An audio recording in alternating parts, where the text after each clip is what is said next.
Subscribe करें और दबाएं बेल आइकन ताकि कोई खबर रह न जाए।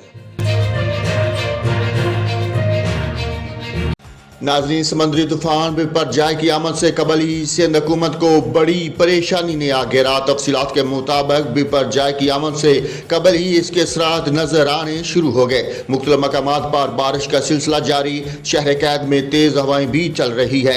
सी व्यू, दो दरिया, मनोरा और हाक्स बे पर समंदरी पानी की सतह बुलंद हो गई।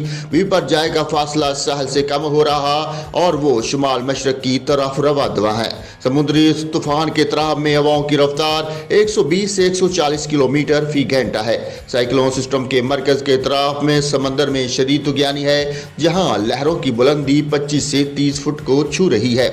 तूफान आज केटी बंदरगाह से गुजरेगा, लेकिन इसके जेर असर केटी बंदर, ठट्ठा बदीन और मुलहका इलाकों में आंधी तेज बारिश का सिलसिला जारी। सुजावल, शाह बंदर, खारूचन, चोर जमाली और जाति के नवाई गोट सबसे ज्यादा मुतासर हो रहे हैं।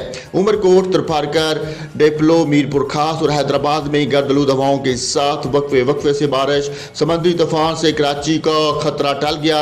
शुमाल मशरक की जानब बढ़ता तूफान पाकिस्तान के इलाके केटी बंदर के साथ साथ भारतीय रियासत गुजरात के दरमियान टकराएगा।